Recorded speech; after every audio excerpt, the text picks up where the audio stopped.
Então, beleza. Ó, a gente está falando de quantidade de movimento e impulso. Nessa questão aqui ele fala: uma corrida de 100 metros rasos inicia com um disparo. Um atleta de 85 quilos parte do repouso e alcança em 2 segundos uma velocidade de módulo constante igual a 22 metros por segundo. O módulo do impulso médio que o atleta recebe nesses 2 segundos, né, no sistema internacional é... Então, eu tenho aqui, ó, só te lembrando um pouquinho, que impulso é força vezes o tempo, tá? E estamos também falando de quantidade de movimento, que é massa e velocidade. Esse exercício ele trata do teorema do impulso, que diz que impulso é igual à variação da quantidade de movimento. Então, é a quantidade de movimento final menos a quantidade de movimento inicial. Quantidade de movimento tem velocidade, né? Ó, tá aqui, ó. Quantidade de movimento tem velocidade. Vamos lembrar que é uma grandeza vetorial. Então, ó, grandeza vetorial. Como ele diz que ele parte do repouso, então a quantidade de movimento inicial é igual a zero. Então, se eu quero calcular o impulso nessa questão, basta calcular a quantidade de movimento da bola usando a velocidade final aí. Então, ele diz que o camarada tem 85 quilos, está a velocidade de 22.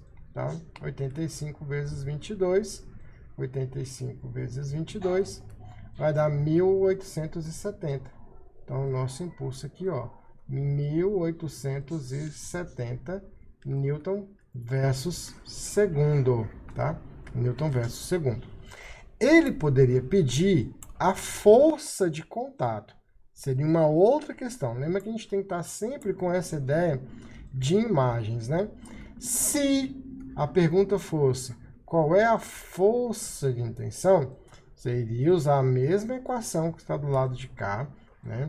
Impulso, massa vezes velocidade, e ia colocar aqui, ó, força vezes o tempo, massa vezes velocidade.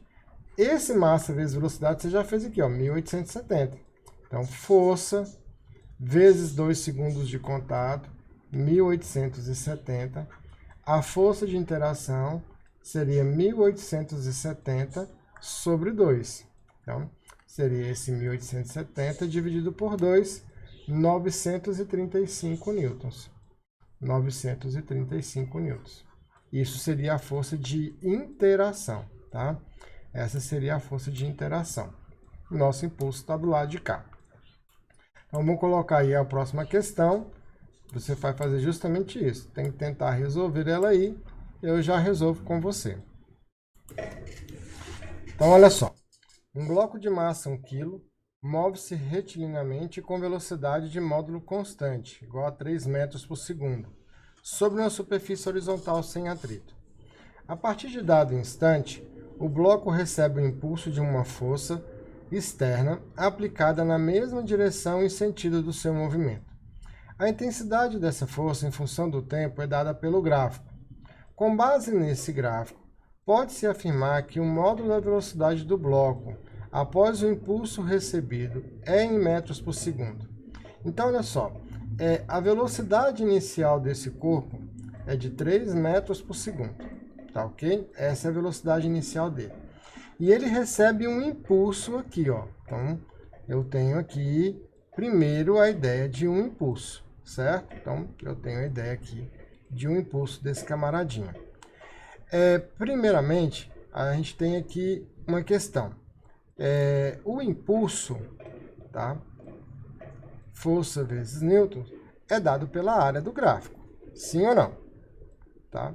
O impulso é dado pela área do gráfico. É o que eu tenho aqui essa questão. Quando ele está recebendo esta força aqui, moçada, tá? Quando ele está recebendo esta força aqui, ela é uma força variável. Ela vem constante até esse momento aqui, tá ok?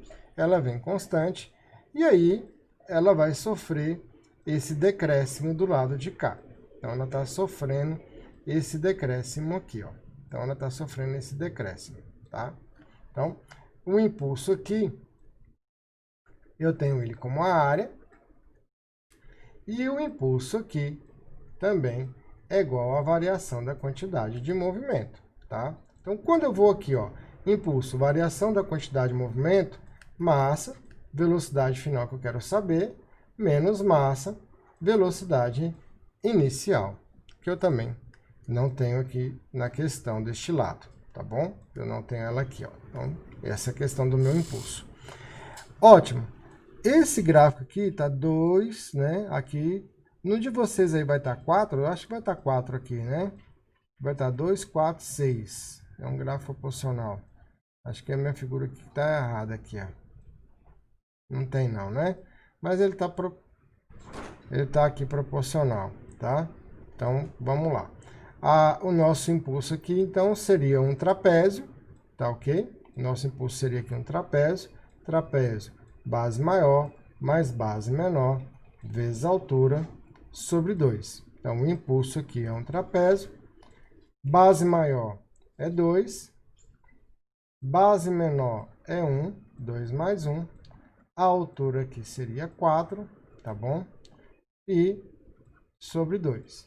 Então, eu vou ter aqui 4 por 2 vai sobrar 2. 2 mais 1, 3. 3 vezes 2, o meu impulso, 6 newtons-segundos. Então, vou colocar do lado de cá 6. O corpo tem 1 kg. Velocidade final, menos 1. Velocidade inicial, igual a 3. 6. Esse vem para o lado de cá, mais 3. Velocidade final. Então, a velocidade final do corpo é de 9 metros por segundo. Essa é a velocidade do nosso amiguinho aí, certo? Seria aí, então, a letra E, a nossa resposta final aqui. Uma próxima questão. Sempre treinando as equações, então a gente está aqui fazendo a variação de gráfico, né? Variações de velocidade, entendendo o que é a relação de repouso. Vou te dar aí mais uns minutinhos, tenta fazer essa aí agora. Um ginasta de 60 kg de massa, exercitando-se sobre uma cama elástica, deseja saltar cada vez mais alto. Sabe que após atingir a altura de 0,8 metros acima do nível da cama, o ginasta cai sobre ela e sobe até a altura de 1,25 metros. Nesse contexto, é correto afirmar que, para esse último salto, o módulo do impulso transmitido pela cama elástica ao atleta foi D. Então aqui, moçada, olha lá. Ele tem uma massa de 60 kg, exercitando-se sobre uma cama elástica, deseja saltar cada vez mais alto. Sabe que ao atingir a altura de 0,8 metros acima do nível da cama, o ginasta cai sobre ela, né? E depois vai para 1,25. Então, eu tenho aqui, vamos colocar aqui a cama elástica, como se fosse a nossa uma molinha, né? Então, tá do lado de cá. E a primeira situação, situação número 1, ele está a uma altura, né? Ele está a uma altura aqui, ó, de 0,8. Então, a altura dele é 0,8 metros. Na segunda situação, ele vai ser impulsionado, né? Então, a molinha do lado de cá. E a altura dele agora vai para 125 metros. Então, ele tem uma diferença de alturas aqui do lado de cá. Quando ele cai aqui, ó, ele tem uma energia potencial e ela se transforma em energia cinética, tá bom? Então, mgh igual a mv² sobre 2. Corta dos dois lados de cá, eu vou ter 10, 0,8 v² sobre 2. 10 vezes 0,8 vai dar 8, vezes 2 vai dar aqui, ó, 16. Então, a velocidade dele é a raiz de 16, a velocidade é de 4 metros por segundo. Essa é a velocidade dele. Quando ele bate aqui, ele é impulsionado e vai subir 1,25. Então, a energia dele, de novo, que está aqui, ó, fez a altura para 1,25. Que velocidade é essa que foi dado a ele para ter essa altura, né? Energia cinética igual a energia potencial. mv² sobre 2, agora eu estou fazendo a análise da situação número 2, tá? É igual a mgh, né? Igual a mgh. Massa de um lado, massa do outro, velocidade ao quadrado vai ser 2 vezes 10, e a altura agora é 125. V ao quadrado, 10 vezes 125 vai dar 12,5, não é isso? Vezes 2, vai dar 25. Então, raiz de 25, a velocidade dele foi para 5 metros por segundo. Então, eu tenho uma variação de velocidade de 4 e uma velocidade para 5. Então, ele quer saber qual é a variável do impulso. Impulso, variação da quantidade de movimento. Impulso vai ser massa, velocidade final, menos massa, velocidade inicial. Impulso. Qual é a massa do corpo? Agora eu tenho que pegar a massa lá, ó, 60 quilos. Então, 60, que multiplica aqui, ó, a diferença das velocidades, né? 5 menos 4, porque eu posso botar a massa em evidência. Então, vai dar 60 Newton versus segundo. Esse aí seria o impulso, né? Na verdade, aqui é a quantidade de movimento que ele quer, né? 60 km por segundo, tá? É o mesmo conceito. Só lembra que nós estamos na variação da quantidade de movimento. Então, eu posso escrever também, ó, 60 km por segundo, tá? Não posso usar as duas nomenclaturas aí. Então, seria a nossa letra A, certo? Colocar a próxima questão aí. Mesma coisa, tenta parar aí, fazer ela. Deixa eu botar aqui na tela toda, né? Quem está de celular poder enxergar melhor aí e fazer uma boa questão. Tenta fazer aí.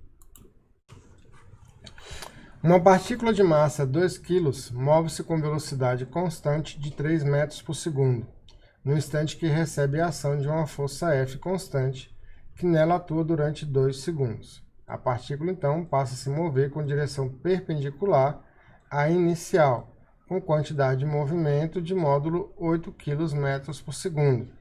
A intensidade da força em newtons vale. Ó, essa aqui tem uma diferença. Ela recebe uma ação de uma força, então move-se em direção perpendicular à inicial, tá bom? Então, como é que você vai visualizar essa questão aí? Você tem um camaradinha que ele vinha aqui, tá? Ele vinha aqui, essa é a quantidade de movimento dele, quantidade de movimento inicial. Ele sofre a ação de uma força. E aí, quando ele sofre a ação dessa força, ele passa a ter isso aqui, ó. Essa é a questão. Ele vai se mover perpendicularmente à inicial, com quantidade de movimento 8 km por segundo. Então, eu tenho uma quantidade de movimento final do lado de cá, ó. Essa é a quantidade de movimento inicial do lado de cá. Então, aqui, eu tenho uma soma vetorial, tá? Eu tenho uma soma vetorial. A quantidade de movimento aqui, ó, é restante. Então, eu tenho esta e esta quantidade de movimento. Então, quando ele pede a intensidade da força em newtons, tá? E aí ele me deu a duração de segundos, eu vou calcular a quantidade de movimento inicial, tá? Ele estava ali a uma velocidade de 3 metros por segundo, quantidade de movimento inicial. Vou colocar ela bem aqui, ó. Massa vezes a velocidade, quantidade de movimento inicial vai ser 2 vezes 3, 6 kg metros por segundo, e a quantidade de movimento final. Então, a minha quantidade de movimento resultante ao quadrado é Q inicial ao quadrado, mais Q final ao quadrado. É um Pitágoras, né? Então, tenho aqui, ó, um ângulo perpendicular 90 graus. O meu Q resultante, quantidade de movimento resultante, é a raiz de 6 ao quadrado mais 8 ao quadrado. Vou pegar aqui um pouquinho para cima. Quantidade de movimento resultante é 36 mais 64, que resultante, vai ser a raiz de 100, tá? Então, a raiz de 100, 10 km por segundo. Cássio. Agora eu vou usar o teorema do impulso, né? Impulso, variação da quantidade de movimento. Exatamente. Qual é o tempo que ele colocou aí? 2 segundos. Então, a minha força vezes o tempo, que é o impulso, é igual à variação da quantidade de movimento, que é 10. Então, a minha força vezes 2 igual a 10, a minha força vai ser de 5 newtons. Esta aí é a força resultante que atuou sobre o corpo nesta mudança aí, tá ok? Então, a nossa letra aí seria a letra B, do lado de cá, a nossa resposta. Tranquilo? Então, vou colocar a próxima questão, deixar ela aqui com você aí, dar uma pensadinha. Bora lá. Então, olha lá. Ao lançar um pacote de 4 kg, um rapaz empurra em linha reta, a partir de repouso, sobre uma superfície horizontal, exercendo sobre ele uma força F, também horizontal, mantendo-o em movimento acelerado por 2 segundos. O gráfico mostra como varia a intensidade da resultante das forças R, que atua sobre um pacote durante 2 segundos em que ele foi empurrado. Então aqui, eu tenho uma força resultante, tá bom? Tem a força F, e ele fala assim, sabendo que o coeficiente de atrito cinético entre o pacote e a superfície vale 0,2, que G é 10 metros por segundo ao quadrado, determine o módulo da velocidade atingida pelo pacote ao final de 2 segundos e a intensidade da força exercida pelo rapaz entre 0,8 segundos e 2 segundos, que é quando você tem aqui a ação desta força resultante. Tem uma força F e aqui tem a força de atrito, olha só. Então, a força resultante é a força F menos a força de atrito. Guarda esse conceito aí. A primeira ideia, então, um impulso é igual à variação da quantidade de movimento. Como ele sai do repouso, tá bem aqui, sai do repouso, o meu impulso é igual a massa vezes a velocidade final. É um gráfico, o impulso é dado pela área desse gráfico. Cássio. Qual é a área desse gráfico aqui? É a área de um trapézio. Então, você vai fazer ali, base maior mais base menor vezes a altura sobre 2, igual a massa vezes a velocidade. Continua para cá. Quanto que é a base maior? 2. A base menor, 2 menos 0,8. 1,2 vezes a altura, que é 4, sobre 2, igual a massa do corpo, que é 4 kg, e a velocidade final, 4 de um lado, 4 do outro. Então, aqui eu vou ter 3,2 sobre 2, igual a velocidade final. A velocidade final é de 1,6 metros por segundo. Então, já achamos aí a velocidade. Agora, vamos em cima da força resultante. Para calcular a força resultante, força de atrito, FAT, é igual a μ vezes normal. Então, como eu estou numa superfície plana, vai ser 0,2. A normal aqui é o peso, massa vezes gravidade, tá ok? A nossa massa é 4, a gravidade é 10, a minha força de atrito, portanto, é de 8 newtons. Lembra do conceito que eu te falei lá no início? Força resultante é a força F menos a força de atrito. Quanto que é a força resultante? 4. Então, você vai colocar aqui 4. Força de ação menos 8. Força de ação, 4 mais 8. Força de ação, 12 newtons. Morre a nossa questão aí. Continue estudando, continua revendo os vídeos. Até o próximo, tá bom?